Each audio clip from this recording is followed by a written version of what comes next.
L'histoire commence avec la présentation de Shigeru Yoshioka, un jeune homme qui a toujours été conscient de son apparence peu avantageuse. Shigeru est né avec un visage disgracieux, mais il a appris à s'accepter tel qu'il est, malgré le jugement sévère de la société. Il trouve une véritable satisfaction dans son travail de commercial, où il parvient à rester fidèle à ses principes, même face à la pression de ses supérieurs. Bien qu'il comprenne que son apparence lui porte préjudice dans les situations sociales, il s'est construit une vie paisible autour de ses valeurs et de son éthique professionnelle. Mais son monde s'effondre brutalement lorsqu'une femme inconnue l'accuse à tort de harcèlement dans le train. Pris complètement au dépourvu, Shigeru trébuche et laisse tomber ses sacs de course, révélant au passage les jeux au contenu douteux qu'il avait achetés pour sa collection personnelle. Les autres passagers, choqués, se forgent rapidement une opinion à son sujet, basant leur jugement sur son apparence et sur ce qu'ils voient dans ses sacs. Pour eux, cela ne fait aucun doute. Il est coupable, Shigeru comprend alors que le monde ne sera jamais juste envers les gens comme lui. Plutôt que de mener un combat perdu d'avance, il choisit de plaider coupable, espérant ainsi éviter une humiliation encore plus grande. Le juge lui inflige une amende de 300 000 yens pour violation de la loi sur les nuisances publiques. Il pense que le paiement de l'amende mettra fin à son cauchemar. Mais son entreprise saisit cette occasion pour le licencier, se servant de l'incident comme justification. Ce coup porté à sa carrière le dévaste complètement. Quelques années plus tard, la femme qui l'avait faussement accusé est arrêtée pour avoir visé à plusieurs reprises des personnes en se basant uniquement sur leur apparence. Mais en raison de son âge, elle ne reçoit qu'une peine avec sursis. Bien que Shigeru soit profondément déçu par cette sanction dérisoire, il sait qu'il ne peut rien faire pour changer le verdict. Autrefois, il avait appris à vivre avec son apparence. Mais cette fausse accusation a créé en lui un traumatisme profond qui l'empêche désormais de vivre normalement. Son estime de soi chute de façon dramatique, au point qu'il reste sans emploi pendant 6 ans, survivant uniquement grâce au soutien financier de ses parents, après avoir épuisé toutes ses économies. Il passe désormais le plus clair de son temps reclus dans sa chambre. Il passait ses journées à faire défiler sans fin les forums sur Internet, jusqu'au jour où il tomba sur un fil de discussion parlant de disparitions mystérieuses dans toute la ville. L'auteur du message présentait diverses théories sur ce phénomène, et Shigeru remarqua une autre publication d'un membre du forum avertissant les autres d'utiliser les points bonus avec précaution, au risque de ne plus pouvoir retourner dans leur monde. Au début, il prit ce message pour une plaisanterie, mais comme il n'avait rien de mieux à faire, il décida de suivre les instructions concernant la téléportation vers un autre monde. Il ne s'attendait pas à ce qu'il se passe quoi que ce soit, mais la perspective d'échapper à sa réalité actuelle l'attirait. Soudain, l'écran de son ordinateur afficha une notification lui demandant s'il était prêt à continuer, accompagné d'un avertissement précisant qu'il devrait sacrifier la moitié de sa durée de vie pour pouvoir revenir. Shigeru se demanda si son ordinateur avait été infecté par un virus, mais sa curiosité prit le dessus sur la prudence. Alors il cliqua sur le bouton « Suivant ». Un formulaire de création de personnage s'ouvrit alors, lui permettant de modifier son apparence, tandis que d'autres options comme l'âge étaient déjà prédéterminées. Il remarqua qu'il pouvait modifier son apparence et choisit la valeur minimale de moins 255, pensant que cela n'avait pas vraiment d'importance. Il comprit rapidement que diminuer des caractéristiques comme le revenu et le charme lui permettait d'obtenir davantage de points bonus, alors il abaissa systématiquement la plupart de ses statistiques, prévoyant d'utiliser ces points plus tard pour quelque chose de plus important. Lorsqu'il eut accumulé plusieurs billions de points bonus, il ne remarqua pas le compte à rebours en bas de l'écran, et le formulaire disparut, l'envoyant dans l'autre monde sans qu'il ait eu le temps d'attribuer ses points aux compétences de combat ou à la magie. Le lendemain matin, Shigeru se réveilla et se regarda dans le miroir, choqué de découvrir un corps de garçon obèse de 16 ans à la place de son corps d'homme d'âge moyen. Il fut bientôt accueilli par d'autres adolescents, et comme les filles ne portaient pas de vêtements décents, un garçon nommé Seiji offrit sa chemise à une fille blonde nommée Rizu, qui l'accepta avec gratitude. Quand Shigeru tenta à son tour d'offrir sa chemise à une autre fille nommée Seika, celle-ci refusa, lui faisant comprendre que sa malchance avec les femmes ne changerait pas dans ce monde non plus. Tous discutèrent de la manière dont ils étaient en train de naviguer sur Internet quand le message mystérieux les avait menés ici. Shigeru observa Seiji discuter aisément avec les filles, et comme il n'avait aucun intérêt à se faire des amis, il se dirigea vers un tiroir pour chercher des objets utiles. Il y trouva une pièce de monnaie, mais celle-ci disparut. Cela lui rappela qu'il avait fixé son taux de revenu à 0,71%, ce qui était arrondi à 0. Ils commencèrent tous à rassembler les objets utiles qu'ils pouvaient trouver, partageant équitablement le butin entre les membres du groupe. Shigeru supposa que les vêtements ne conviendraient pas à sa grande corpulence, mais, contre toute attente, ils lui allaient parfaitement, ce qui leur fit comprendre que c'était l'une des caractéristiques magiques de ce monde. Malheureusement, ils ne trouvèrent que 7 pièces au total, ce qui les amena à se demander si quelqu'un n'en avait pas gardé une pour lui. Seiji demanda directement à Shigeru s'il avait pris une pièce, ce qui le déçut, car il semblait supposer automatiquement qu'il était le voleur. Il savait de toute façon qu'il ne pouvait pas posséder d'argent, donc ce serait du gaspillage s'il lui en donnait. Il décida donc de laisser les pièces aux autres pour qu'ils les partagent entre eux. Seiji affirma qu'il ne pouvait pas l'exclure de cette manière, mais Seika estima que cela avait du sens, puisque tous avaient trouvé une pièce sauf lui. Il devait accepter ce raisonnement logique. Shigeru pensa que même s'il en avait trouvé une, elle l'aurait ignorée à cause de son apparence, tandis qu'elle croyait plutôt qu'il avait été distrait par les filles au lieu de se concentrer pour chercher des pièces. Shigeru suggéra que, plutôt qu'une pièce, il pourrait simplement lui laisser la hache, mais Seiji l'avertit qu'en vouloir trop lui ferait encore échouer. Cela surprit Shigeru, alors Seiji se reprit aussitôt, précisant qu'il parlait en réalité de lui-même, de sa propre tendance à être timide, car son comportement égoïste avait causé des problèmes aux autres dans sa vie précédente. Il affirma vouloir changer dans cette nouvelle vie, et qu'il ne pouvait pas laisser Shigeru tout gérer tout seul. Il pensait qu'ils étaient tous deux des personnes timides, donc ils devraient s'entraider pour réussir. Mais Shigeru avait du mal à croire qu'il soit vraiment timide.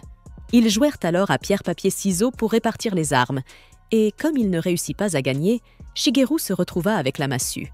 Seiji lui tendit une poignée de main chaleureuse en signe d'amitié, et tandis que les filles acceptèrent son geste avec joie, Shigeru, lui, refusa de répéter les erreurs de sa vie passée.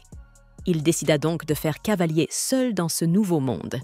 Seika se moqua gentiment de sa décision, et il se rappela pourquoi il avait sacrifié ses points d'apparence, pour obtenir un paramètre bonus de statut divin. Seiji trouva une carte et proposa d'aller à la ville d'Iria avec les filles.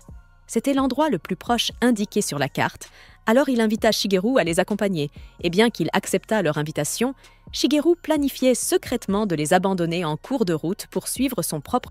Alors qu'ils ouvraient la porte avec excitation, ils furent stupéfaits de voir un petit gobelin qui les attendait juste devant. Mais Seiji se précipita et l'élimina d'un coup de hache, ce qui impressionna Shigeru par ses réflexes fulgurants. Cependant, ils aperçurent plusieurs autres gobelins approcher leur position, ce qui les effraya tous. Seiji fit preuve d'un leadership remarquable. Il élabora rapidement un plan de bataille, demandant à Rizu de couvrir le flanc droit pendant qu'il s'occupait du flanc gauche, puisque tous deux possédaient des armes de mêlée efficaces au combat rapproché. Il demanda à Shigeru de protéger Seika pendant qu'elle préparait ses flèches. Shigeru n'en revenait pas. Seiji, qui prétendait être timide quelques instants auparavant, menait désormais le groupe avec une assurance incroyable. Ils parvinrent à éliminer plusieurs gobelins, tandis que Seika avait du mal à ne serait-ce qu'attacher la corde de son arc, ce qui fit se demander à Shigeru pourquoi elle avait autant insisté pour choisir cette arme. Elle lui cria d'aller se battre, mais au moment où il s'apprêtait à entrer dans l'action, un gobelin surgit derrière lui et le frappa dans le dos. Seiji se rendit compte qu'un ennemi avait échappé à leur défense et dit à Shigeru de s'en occuper. Shigeru se prépara au combat avec confiance, mais même un coup direct de sa massue sur la tête du gobelin ne produisit aucun effet. Seika exprima sa surprise face à sa faiblesse et le gobelin contre-attaqua en le frappant aux jambes. Shigeru n'arrivait pas à croire ce qui se passait. Il était censé avoir des compétences de combat solides selon les paramètres de création de son personnage. Il se demanda pourquoi il était si faible, puis se souvint qu'il avait manqué de temps lors de la création du personnage et qu'il n'avait pas pu attribuer ses points bonus à ses compétences, ce qui signifiait qu'il ne possédait aucune capacité spéciale. Il décida alors de serrer fermement sa massue et de canaliser toute sa frustration sur le gobelin. le coup fut cette fois décisif. Le gobelin fut vaincu et il augmenta immédiatement de niveau, atteignant le niveau 31. Il fut stupéfait par la vitesse à laquelle il progressait, puis remarqua qu'il avait un multiplicateur d'expérience de 10 000 fois, ce qui lui rappela son bonus spécial. Seiji et les autres gagnèrent également des niveaux après le combat, et ils décidèrent d'améliorer leurs statistiques de vitalité et de force. Mais Shigeru, lui, ne voyait aucune option de ce type s'afficher à l'écran. Par curiosité, il décida alors d'attribuer 1000 milliards de points à chacune de ses compétences, juste pour voir ce qui se passerait. Et soudain, il se mit à rayonner d'une énergie divine, montant en niveau de manière si spectaculaire que le système déclara qu'il était devenu un dieu absolu. Ce constat le laissa complètement stupéfait. Il se rendit compte qu'un gobelin était encore en train de le frapper, mais comme il possédait désormais une quantité gigantesque de points de vie et une tolérance élevée à la douleur, cela ne ressemblait plus qu'à une légère tape. Shigeru décida alors de tester sa nouvelle force. Il donna une simple pichenette sur la tête du gobelin, qui fut aussitôt propulsé dans les airs comme un missile. Il remarqua que pendant ce temps, Seiji et Rizu éliminaient les gobelins dans une sorte de compétition amicale, tandis que Seika avait toujours du mal à armer son arc. Cela lui inspira une certaine compassion. Voyant qu'elle commençait à pleurer, il décida de l'aider, tout en dissimulant ses véritables capacités. Il fit semblant d'être dans un état lamentable, rampant vers elle en gémissant qu'il souffrait du syndrome de la corde d'arc, prétendant que l'arc lui parlait et le suppliait d'être correctement attaché. Seika, confuse mais touchée, lui tendit rapidement son arc. Comme il était pratiquement inutile entre ses mains, il en profita pour utiliser sa compétence de dextérité maximale et attacha la corde avec une aisance impressionnante, ce qui la laissa admirative. Elle se demanda s'il avait été dans un club de tir à l'arc dans sa vie précédente et lui proposa de tirer la première flèche. Shigeru hésita avant de saisir la flèche, faisant tout son possible pour éviter de la toucher, car un simple contact physique avec une fille lui faisait perdre 10% de CSPV. Il activa donc la compétence * frappe ultime * pour améliorer sa précision. Lorsqu'il décocha la flèche, celle-ci partit si haut qu'il pensa avoir complètement raté sa cible. Mais soudain, un immense dragon de foudre descendit du ciel et anéantit plusieurs gobelins sur son passage, sous les yeux ébahis de tous. Seika, complètement stupéfaite, lui demanda ce qu'il s'était passé. Il inventa une excuse en affirmant qu'il était effectivement dans un club de tir à l'arc, ce qu'elle crut immédiatement.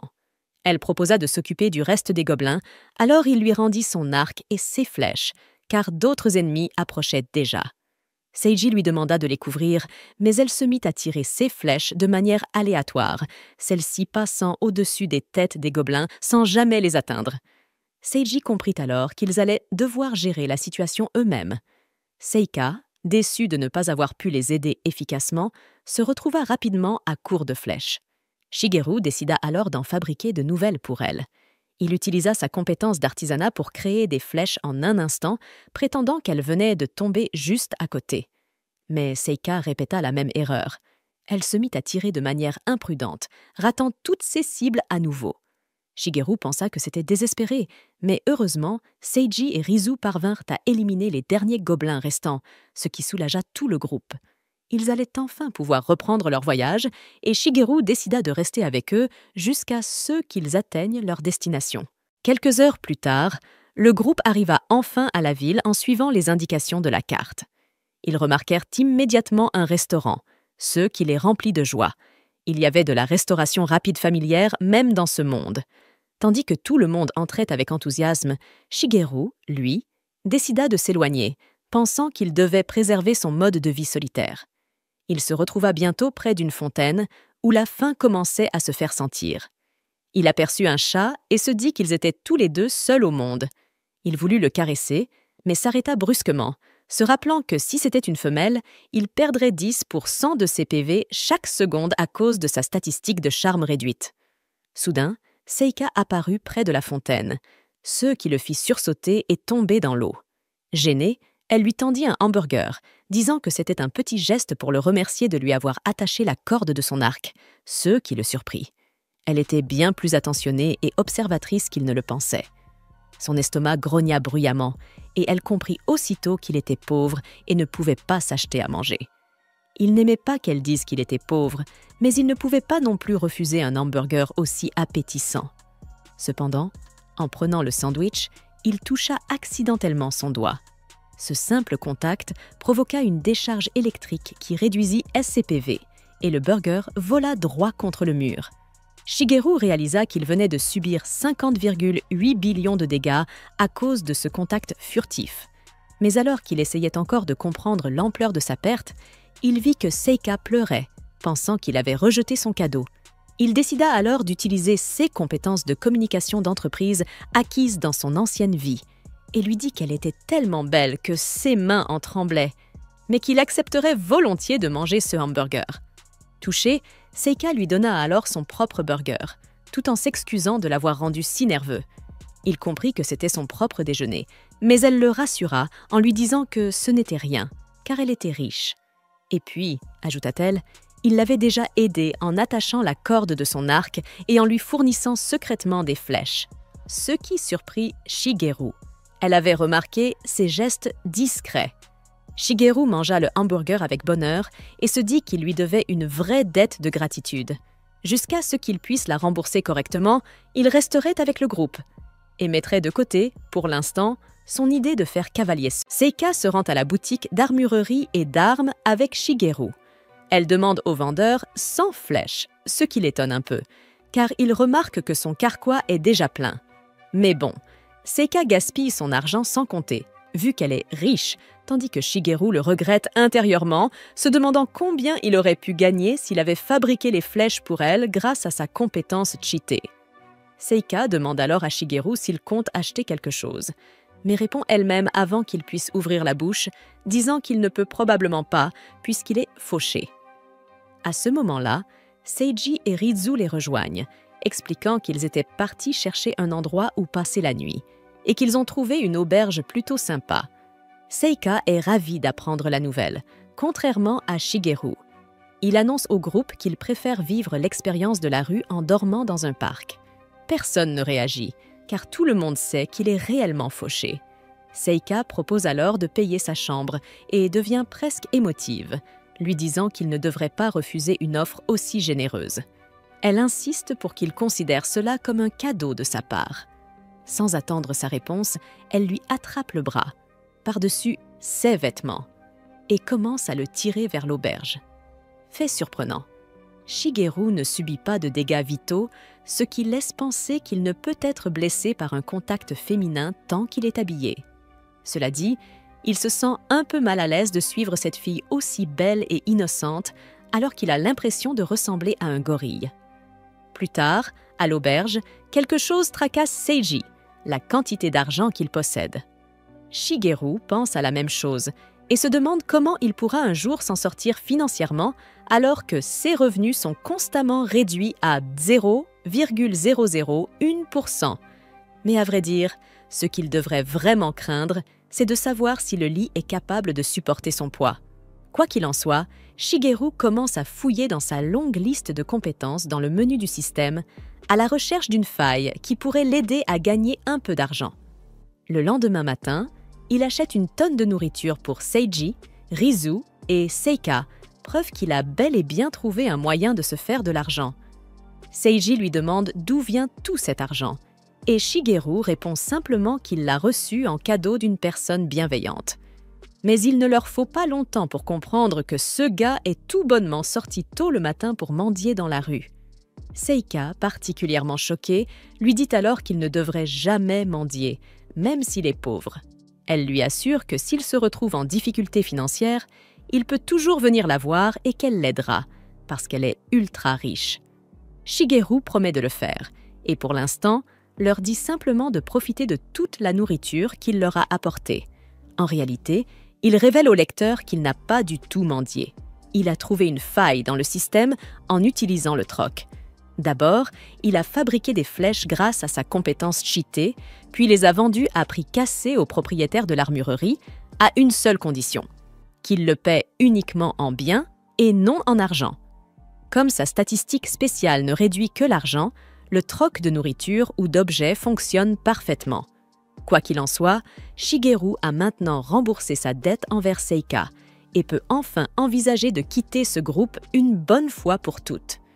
De son côté, Seiji ouvre la carte pour parler du plan qu'il a préparé pour leur prochaine quête. Tout comme hier soir, il s'inquiète sincèrement pour l'argent et souhaite que le groupe se trouve une source de revenus stable. Dans ce monde, les monstres ne laissent aucun butin derrière eux, donc impossible de faire du commerce avec leurs drops, comme dans les isekai classiques. Mais Seiji affirme qu'il existe quand même une solution. Il pointe une grotte située près de la ville et propose au groupe de l'explorer, pensant qu'elle pourrait contenir un trésor. Un homme, qui prétend être un guide, surprend leur conversation et souhaite se joindre à eux, affirmant qu'il a lui aussi été réincarné. Lorsqu'il voit Shigeru, il ne peut cacher son dégoût et lui balance qu'il n'a jamais vu un visage aussi moche. Shigeru ne bronche pas face à cette remarque cinglante. Il a fini par accepter qu'il est l'être le plus laid au monde. L'homme montre alors au groupe un objet qui permet d'obtenir des réductions ponctuelles à l'auberge et prétend l'avoir trouvé dans la cabane en bois où il a été réincarné. Mais c'est suspect, car lorsque le groupe de Seiji est passé par là, ils n'ont jamais trouvé un tel objet. Malgré cela, les filles, un peu trop naïves, acceptent ce cadeau sans se méfier. Seiji, lui, reste sceptique, mais l'homme, qui se présente finalement sous le nom de Kyoshiro, lui promet que s'il engage lui et son équipe, il leur offrira d'autres objets spéciaux comme celui-là. Cela semble trop beau pour être vrai, mais Shigeru choisit de ne pas se mêler de cette histoire et laisse Seiji prendre la décision. De toute façon, si les choses dégénèrent à cause de Kyoshiro, il pourra toujours intervenir, puisqu'il possède le pouvoir de Dieu Tout-Puissant. Malgré ses problèmes financiers, Seiji accepte quand même d'engager Kyoshiro, lui offrant un salaire de 120 rira par jour. Ils se serrent la main pour conclure l'accord, puis le groupe se met en route vers la grotte d'Arga. En chemin, un groupe de gobelins les attaque. Seika commence alors à tirer ses flèches, dans une direction complètement différente. Kyoshiro lui fait remarquer à quel point sa précision est mauvaise et lui conseille de faire plus attention à sa visée. En suivant son conseil, elle parvient à abattre un gobelin. Seiji et Rizu rejoignent le combat à leur tour, et ensemble, ils éliminent les gobelins. Shigeru, impressionné par Kyoshiro, commente que c'est d'ailleurs lui qui a suggéré l'achat de casques équipés de lampes numériques, inventés apparemment par un autre homme réincarné dans ce monde. Le groupe fait ensuite une pause dans la forêt, et Kyoshiro en profite pour entraîner Seiji, Rizu et même Seika. Il ne prend pas la peine de demander à Shigeru de s'entraîner, sachant très bien que ce dernier ne bougera pas son gros derrière, à moins qu'il n'aperçoive un burger devant lui. Shigeru nous révèle qu'il n'a pas vraiment besoin d'entraînement. Il a déjà testé sa batte en bois, utilisée comme bâton magique, et a réussi à éliminer un orque géant d'un seul coup plus tôt ce matin, alors qu'il était sorti pour transformer des branches en flèches. C'est à ce moment-là qu'il a découvert une compétence capable, selon lui, d'effacer la moitié du Japon, et il ne voit pas dans quel CA il serait amené à s'en servir. Quoi qu'il en soit, le groupe arrive peu après à l'entrée de la grotte d'Arga, une ancienne ruine. Seika commence à se comporter comme une adolescente, ce qui pousse Seiji à lui demander quel est son vrai âge. Il commence par donner le sien, 30 ans, puis lui demande le sien. Elle affirme fièrement avoir 17 ans, ce qui explique enfin à tous pourquoi elle agit de manière aussi immature. Le groupe progresse à travers la grotte, guidé par Kyoshiro, et finit par atteindre les profondeurs les plus reculées du lieu. Après une belle journée d'aventure, le groupe tombe sur une porte.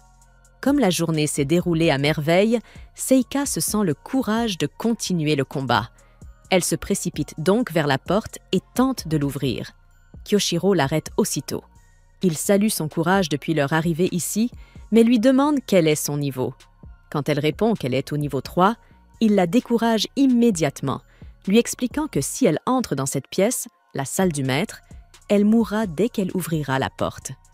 Elle se retire aussitôt et va se cacher derrière la dernière femme du groupe.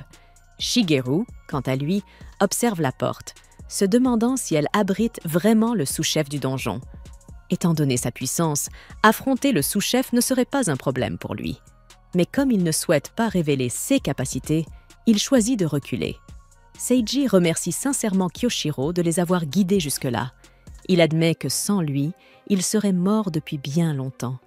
Ils ont accompli tant de choses en une seule journée que Seiji décide que l'équipe entière va se retirer pour la nuit et reprendre l'exploration le lendemain.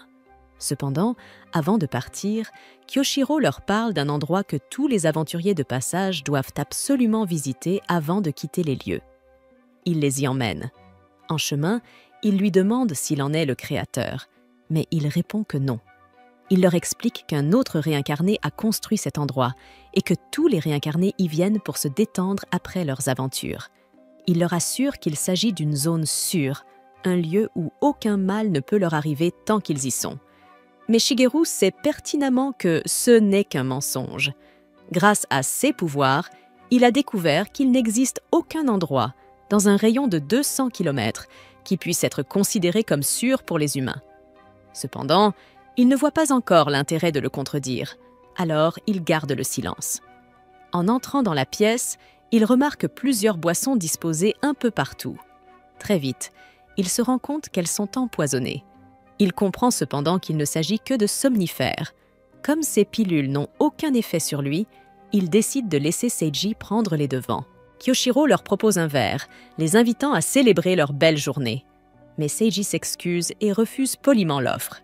Il explique qu'ils n'ont pas encore besoin d'être ivres et qu'ils fêteront cela plus tard. Kyoshiro fait mine d'accepter le refus avec compréhension, affirmant qu'il comprend, mais son attitude laisse penser que Seiji manque de reconnaissance envers celui qui les a tant aidés. Alors, Seiji revient sur sa décision et s'excuse pour avoir refusé son geste généreux. Il admet qu'il a douté de lui et qu'il en est profondément désolé. Shigeru, de son côté, sait que Seiji est naturellement trop calme pour refuser une telle offre sans raison valable. Il comprend donc à son tour que Seiji s'est forcé.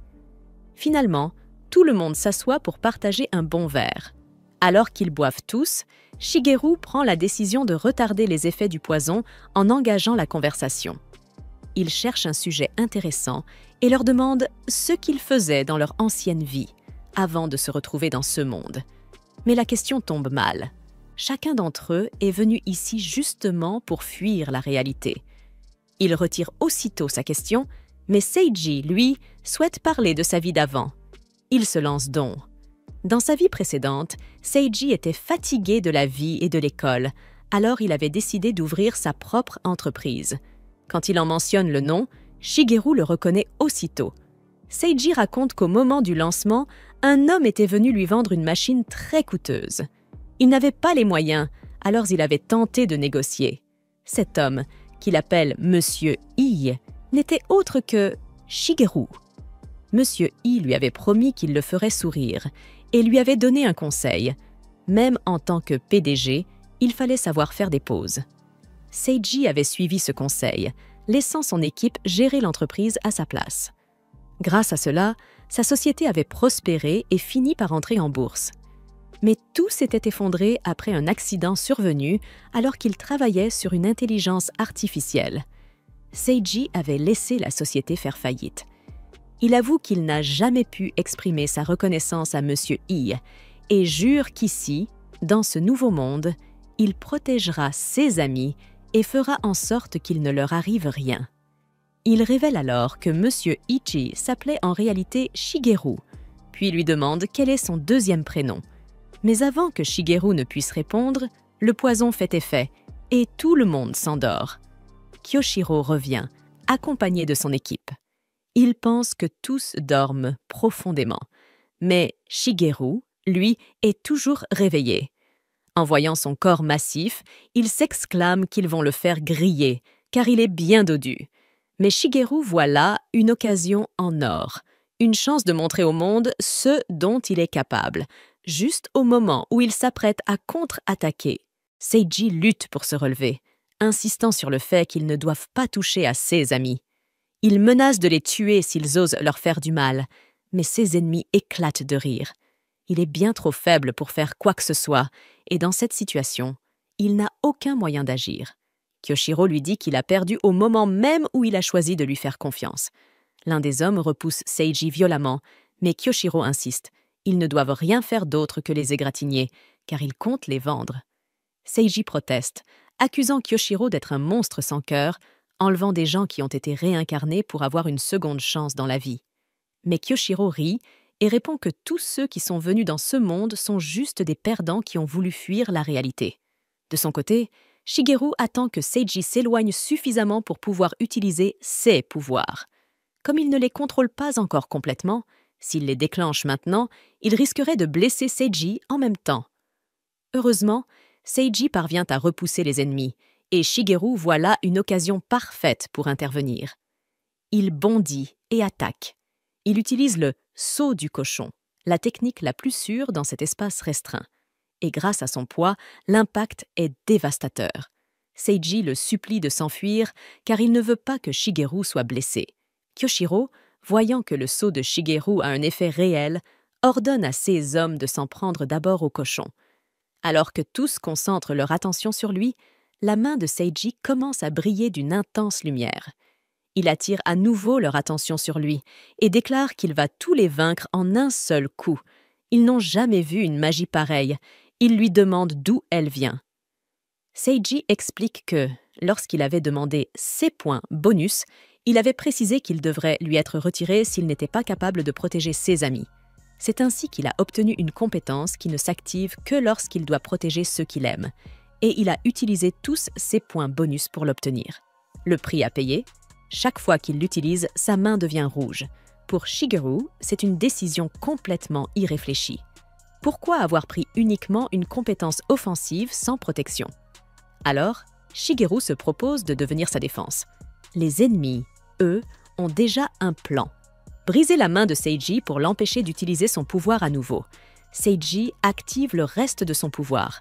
Une aile surgit de son corps et sa main vire au rouge écarlate. Il se donne l'ordre de se battre.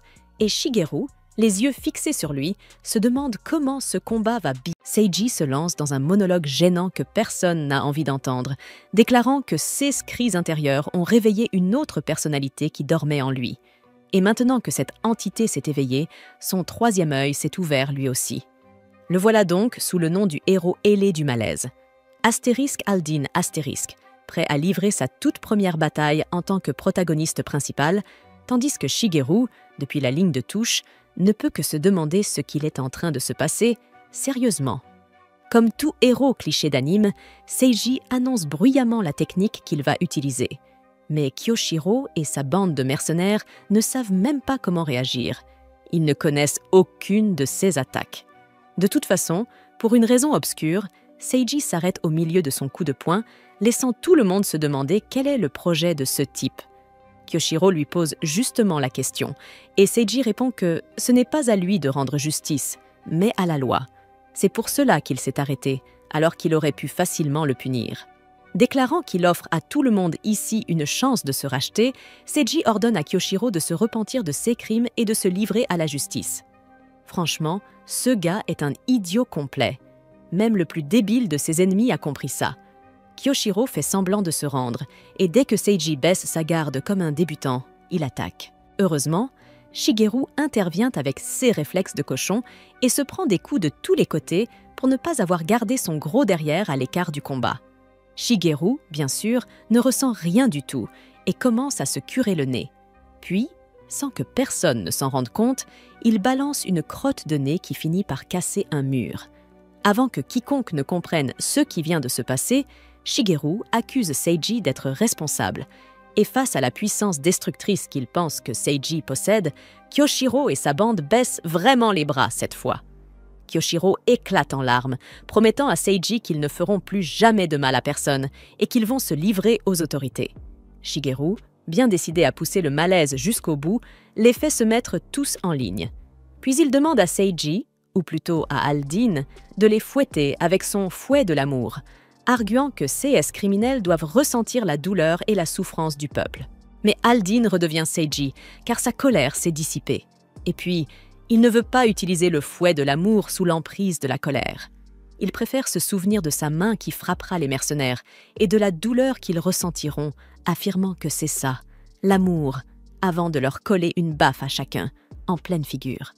Ensuite, il porte les filles endormies jusqu'à leur lit, tout seul parce que Shigeru, apparemment, ne peut pas toucher les femmes. Ce dur labeur épuise Seiji, qui finit par s'évanouir. Et bien entendu, les mercenaires qui étaient censés avoir changé sont déjà prêts à tout voler à nouveau. Comme Shigeru est plutôt utile comme bouclier humain, Kyoshiro lui propose de rejoindre leur groupe de mercenaires en lui promettant de lui présenter quelques filles sympas. Mais Shigeru n'a aucune intention d'accepter. Maintenant que tous ses camarades sont hors combat, il peut se lâcher. Prenant ses poulettes, il commence par couvrir Seiji avec une couverture, jouant les héros. Mais les mercenaires ne sont pas dupes et demandent franchement comment un mec aussi moche peut-il être un gentil. Quoi qu'il en soit, Shigeru leur met une raclée. Mais on suppose que le budget des animateurs ne permettait pas une vraie scène d'action, donc on passe directement à l'après. Shigeru et les autres reçoivent une grosse récompense pour avoir livré les mercenaires. Seiji, lui, veut que les filles aient leur part, même si elles ont dormi pendant tout l'épisode. Il leur dit de considérer ça comme un dédommagement, car il a mis leur vie en danger en faisant confiance à quelqu'un qu'il n'aurait pas dû. Mais les filles lui disent de ne pas se blâmer. Il a été incroyable sous sa forme alternative. Elle demande à Shigeru s'il était réveillé aussi, et c'est Seiji qui répond à sa place, expliquant que Shigeru a vaillamment utilisé son corps pour le protéger pendant le combat. Et comme Shigeru en a fait beaucoup, malgré son inutilité apparente, Seiji pense qu'il mérite aussi une part de la récompense. Mais Shigeru refuse catégoriquement, parce qu'en vrai, prendre de l'argent réduirait cette récompense à néant. De toute façon, il compte quitter le groupe après avoir payé ce qu'il doit à Seika. Il profite donc du moment pour s'éclipser, demandant à Seiji de laisser Seika transporter sa part, avec une excuse bidon que personne n'écoute. Seika accepte volontiers et propose même de porter l'argent de tout le monde, en assurant qu'elle en prendra grand soin. Mais soyons réalistes, elle finira par tout dépenser en shopping et autres futilités. Au final, seul Shigeru donne sa part de l'argent à Seika. Ravie, Seika l'emmène dans un fast-food pour lui offrir un repas, avec son propre argent. Maintenant que les dettes de Shigeru sont réglées, ils décident de quitter le groupe après le déjeuner. Pendant qu'ils mangent des hamburgers ensemble, Seika se demande à quoi peut bien ressembler le menu de statut de Shigeru. Ce dernier ment en prétendant que ses statistiques sont plutôt nulles. Seika trouve cela dommage qu'il ne soit pas au courant de cette astuce et lui révèle qu'elle avait découvert, avant même de se réincarner ici, que si l'on baisse ses points d'apparence, on obtient des points bonus à répartir dans ses autres stats. Apparemment, Seika a attribué moins 16 points à son apparence, ce qui laisse Shigeru se demander à quel point elle serait encore plus belle si elle avait conservé une apparence normale. En voyant la façon dont Shigeru la regarde, Seika lui demande s'il la trouve jolie. Lorsqu'il acquiesce, elle lui confie qu'elle avait écrit sur la note spéciale qu'elle voulait être jolie. C'est ainsi que ses stats de beauté ont été remplacés. Shigeru a du mal à croire que ce soit possible, et il est aussitôt envahi par un profond regret. Un chat des environs attire l'attention de Seika, mais elle hésite à s'en approcher. Elle avoue n'avoir jamais pu le faire avant, car elle ne pouvait pas marcher. Elle manque de trébucher, et Shigeru, se croyant en héros, se jette devant elle pour la rattraper. Mais, à sa grande gêne, elle ne tombe pas, et lui demande simplement ce qu'il fait. Il lui répond qu'il fait de l'exercice pour éliminer les calories du burger. Mais tout le monde sait, y compris Seika, que c'est un mensonge. Elle l'ignore donc complètement et caresse le chat pendant que Shigeru s'éloigne, prétextant aller aux toilettes. Là-bas, il pense à elle, les larmes aux yeux. Il repense à la vie qu'elle a dû mener dans son ancienne existence. Elle parlait d'être jolie, mais au lieu de toucher son visage, elle avait touché ses mains. Et le pire, c'est qu'elle s'était levée pour lui dire qu'elle pouvait marcher désormais. Il se remémore tout ce qu'elle a dit et fait et en arrive à une seule conclusion. Dans son ancienne vie, elle était soit handicapée, soit socialement très isolée. Dans les deux CA, cela lui fait mal au cœur, car selon lui, elle mérite bien mieux que ça. Il est resté longtemps aux toilettes, et cela commence à inquiéter Seika. Elle frappe doucement à la porte, lui demandant s'il a mal au ventre et si elle doit lui chercher des médicaments. Ce geste lui serre le cœur. Il se met à penser à quel point elle est douce, à quel point elle prend soin des autres. Et il se demande s'il n'existe vraiment aucun dieu en ce monde capable de lui offrir une belle vie, au lieu de celle qu'elle a eue jusqu'ici. Puis, il se souvient. Il possède des compétences divines absolues. En réalité, il est lui-même un dieu. Et puisqu'il en est un, il peut modifier sa réalité. Il peut s'assurer que cette fois-ci, elle aura la vie qu'elle mérite. Déterminé, il essuie ses larmes et sort pour la rejoindre. Quand ils se retrouvent, elle lui dit que les autres les attendent. Mais pour elle, il choisit de rester encore un peu. Il finit par retrouver le reste du groupe. Seiji prend la parole et leur rappelle que, maintenant qu'ils forment une équipe, chacun devra assumer ses responsabilités. Shigeru, à vrai dire, n'est pas vraiment intéressé par l'idée d'avoir une équipe. Mais bon, ce n'est pas non plus une mauvaise chose, alors il reste, juste pour voir ce que Seiji compte faire. Seiji déclare qu'il sera le héros. Il attribue à Seika le rôle de mage, puis demande à Shigeru s'il veut être le combattant épique. Mais Shigeru n'a envie d'aucun rôle. Il demande alors à Seika si elle veut prendre le rôle de combattant épique, mais elle refuse. Elle veut être le héros, elle aussi, le même rôle que Seiji. Mais Seiji refuse catégoriquement de le lui céder. Alors, Shigeru lui propose à nouveau le poste de combattant épique. Seika insiste encore, elle veut être le héros. Mais finalement, il passe à autre chose. Tous reçoivent des tenues correspondant à leur rôle. Shigeru remarque que Seiji est très bien préparé pour incarner son rôle de héros. Il a acheté la tenue parfaite et s'est décoré en conséquence. Quant à Seika, elle ne lâche toujours pas l'affaire. Elle ne s'est pas habillée comme un héros. Elle porte une tenue de mage, mais elle l'a accessoirisée comme une héroïne.